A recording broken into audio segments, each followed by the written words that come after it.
Muchas bendiciones, muy buenos días. Hoy es mayo 22. Vamos a disfrutar este momento con Dios. Vamos a iniciar este día sumergidos en su palabra, en su presencia. Y qué bendición poder compartir este espacio y este tiempo juntos. Vamos a leer su palabra. Continuamos con el tema de la semana, hijos pródigos. Palabra de Dios.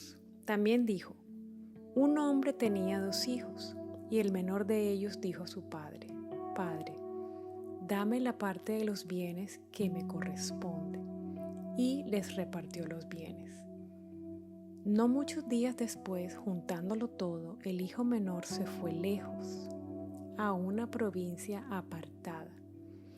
Y allí desperdició sus bienes, viviendo perdidamente. Y cuando todo lo hubo malgastado, vino una gran hambre en aquella provincia y comenzó a faltarle. Y fue y se arrimó a uno de los ciudadanos de aquella tierra, el cual le envió a su hacienda para que apacentase cerdos. Y deseaba llenar su vientre de las algarrobas que comían los cerdos, pero nadie le daba. Y volviendo en sí dijo: ¿cuántos jornaleros en casa de mi padre tienen abundancia de pan y yo aquí perezco de hambre? Me levantaré e iré a mi padre y le diré: Padre, he pecado contra el cielo y contra ti. Ya no soy digno de ser llamado tu hijo. Hazme como a uno de tus jornaleros. Y levantándose vino su padre. Y cuando aún estaba lejos, lo vio su padre y fue movido a misericordia y corrió y se echó sobre su cuello y le besó. Y el hijo le dijo: Padre, he pecado contra el cielo y contra ti, y ya no soy digno de ser llamado tu hijo.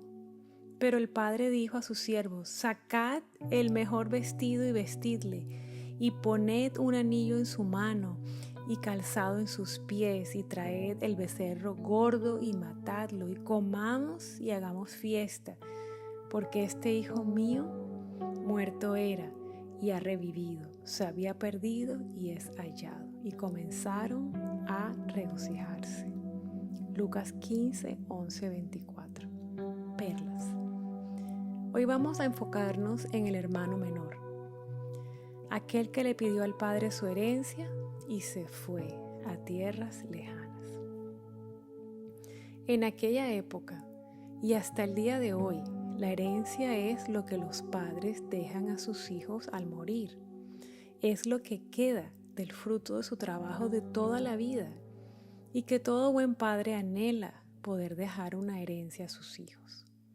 Y no únicamente bienes materiales, sino también anhelan dejar un legado, una buena educación, buenas costumbres, principios de vida y enseñanzas que impactarán la vida de sus hijos aún después de que ellos hayan partido. Imagínate a un hijo pidiéndole a su papá, aún vivo, la parte de la herencia que le corresponde. ¿Qué mensaje comunica esto? Es claro, el mensaje es: dame lo que es mío, me quiero ir de esta casa, nunca más volver aquí ni volver a verte. No quiero nada de ti excepto el dinero que me corresponde. Un acto de egoísmo impresionante. Solo pensaba en él y en sus caprichos. No le importó cómo se iba a sentir su papá. No midió el tamaño de la ofensa ni de la herida que estaba causando. Este hijo no solo quería su dinero para hacer literalmente lo que se le antojara sin que nadie le dijera nada, como el típico adicto, sino que se quería ir de la casa. Quería dejar atrás la casa, la familia, a su padre, todo lo que su padre le había enseñado y todo lo que su padre representaba.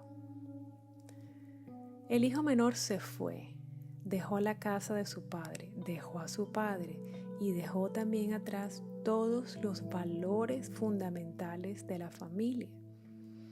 Todo lo que un día fue sagrado, ahora en tierras lejanas, este hijo utilizó su libertad para desecharlo absolutamente todo. Repasemos sus pasos, los pasos del hermano menor. Al inicio de la historia, ya el hijo menor aparece pidiéndole a su padre que le entregue su herencia, a lo cual el padre responde inmediatamente y se la entrega. No discute con él, no trata de convencerlo, no trata de negociar con el hijo ofreciéndole cosas para que se quede, ni tampoco lo amenaza de que se olvide que tiene un padre, que a esa casa jamás podrá volver a poner un pie, ni le dijo, aquí no vengas llorando cuando te estés muriendo de hambre, nada de eso. La Biblia no registra que el padre haya dicho palabra alguna. Simplemente le entregó su herencia y lo dejó ir. Tan pronto estuvo suficientemente lejos de su casa, comenzó a vivir perdidamente, es decir, dio rienda suelta a todas sus pasiones y adicciones y muy pronto todo se le acabó. Procedió a pedir trabajo y terminó apacentando cerdos. Dice la palabra que tenía tanta hambre que anhelaba comer la comida de los cerdos, pero que ni siquiera eso pudo comer. Esto es lo que llamamos llegar al final del camino. Este hijo llegó al final del camino, al final de su soberbia, al final de sus planes fantásticos, al final de una vida sin sentido y sin propósito. Llegó a una situación donde aún los cerdos estaban mejor que él. Y allí ocurrió el milagro del final del camino, cuando volvió en sí o entró en razón y finalmente pensó y se cuestionó, ¿qué estoy haciendo? Esto es el milagro de poder ver a dónde hemos caído, a dónde hemos llegado, qué tan lejos y qué tan bajo caímos. No es un momento agradable, es de hecho muy doloroso, pero es lo mejor que nos puede pasar, el milagro de arrepentirnos de habernos ido de casa, volver en sí, entrar en razón y decidir emprender el camino de regreso a casa, a la casa del Padre, a donde realmente pertenecemos y donde está todo lo que necesitamos y más. El hijo menor comienza a ensayar en su camino de regreso todo lo que le iba a decir al papá.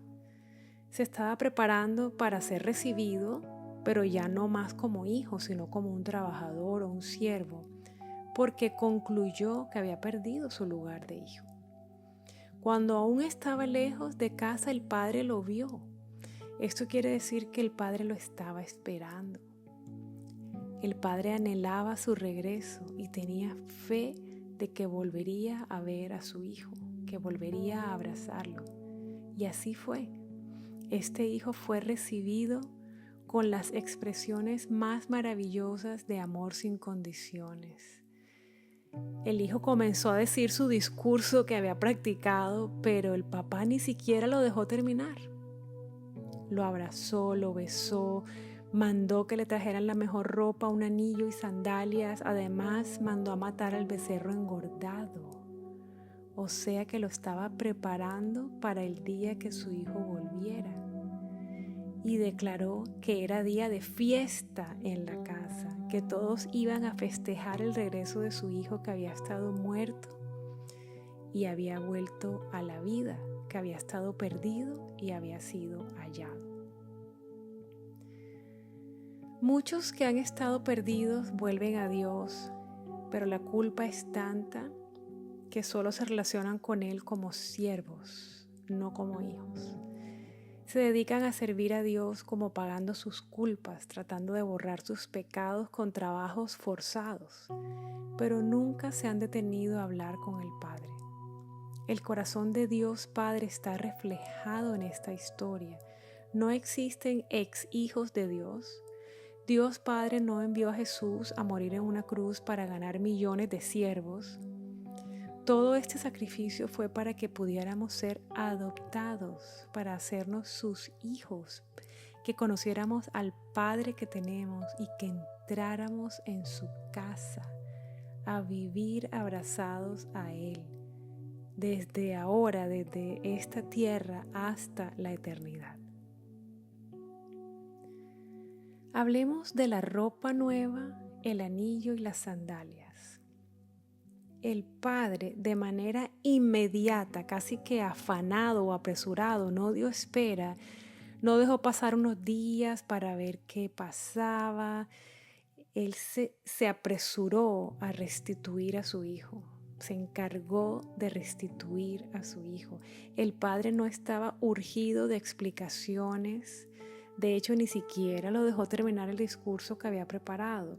No estaba urgido de hablar de lo que pasó, ni de indagar qué tan bajo cayó o qué fueron las cosas tan terribles que hizo, ni tampoco estaba urgido de preguntarle por qué hizo todo lo que hizo. La urgencia del padre era restablecer a su hijo en el lugar que jamás perdió ante los ojos de todos y sanar y asegurar su corazón.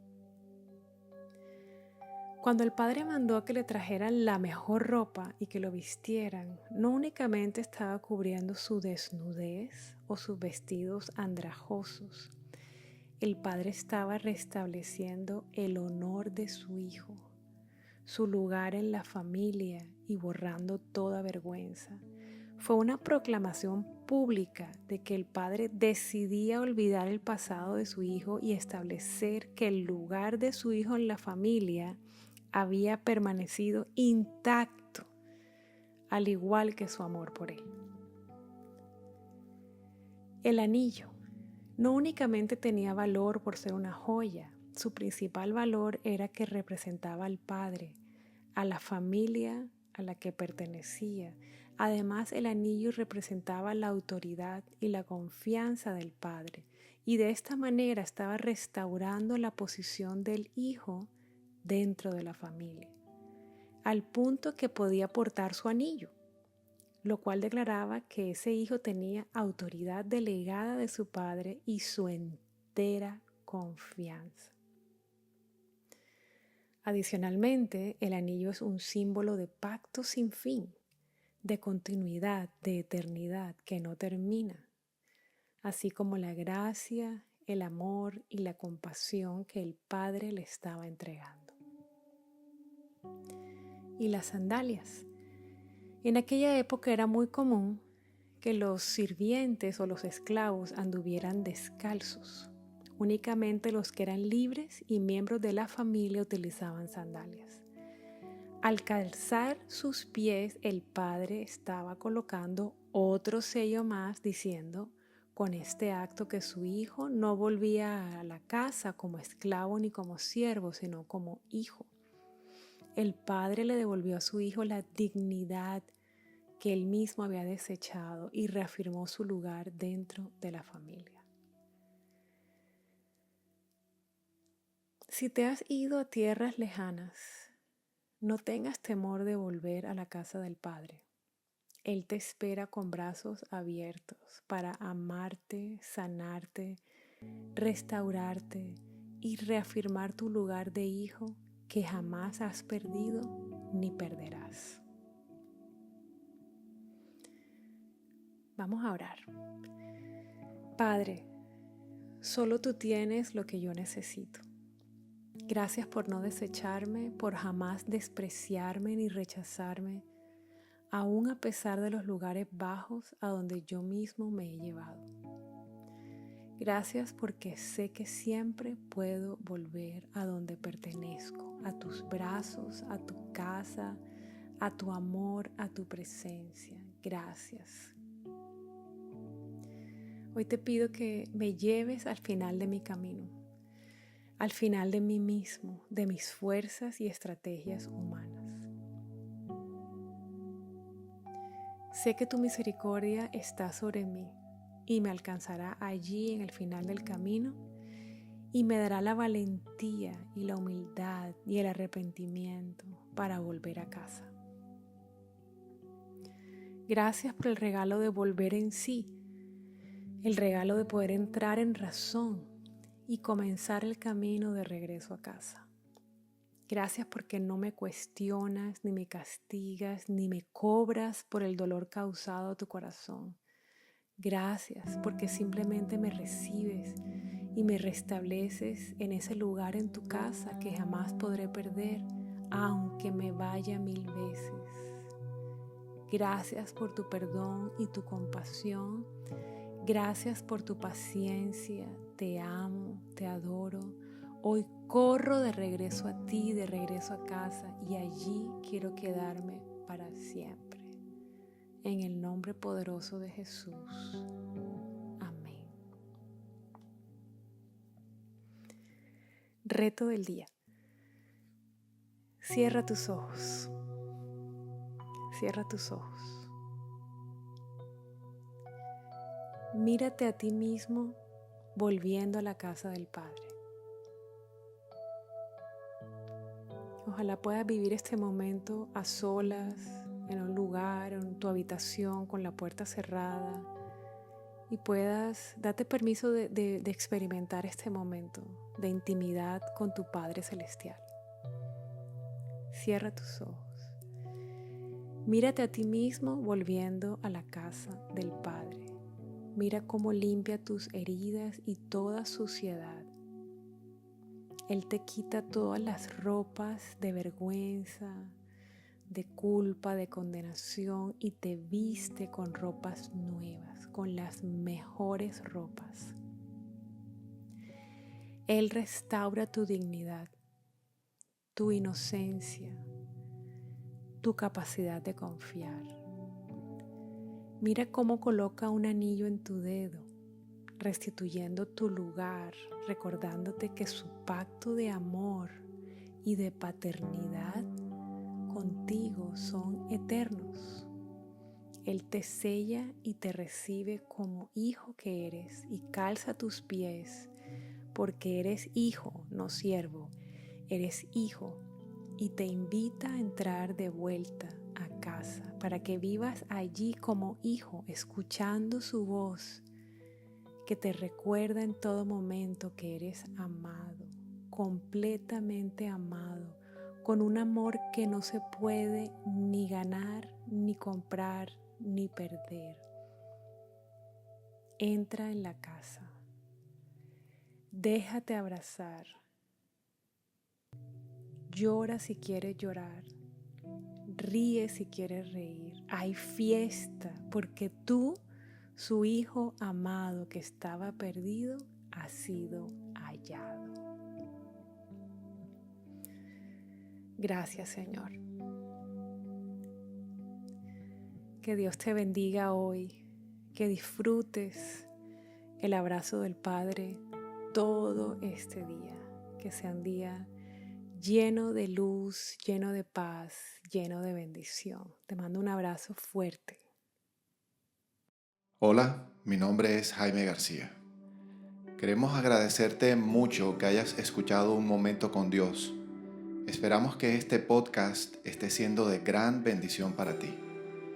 Si en algún momento has sentido que algo no marcha bien en tu vida espiritual, personal, familiar o financiera, te animamos a unirte a nuestro programa de restauración Hay Esperanza todos los sábados a las 9 de la mañana, hora de Miami.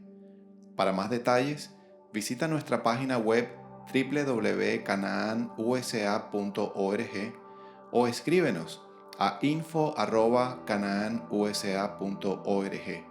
Te esperamos con los brazos abiertos. Somos una iglesia de restauración, un refugio donde los que sufren hallan consuelo y esperanza.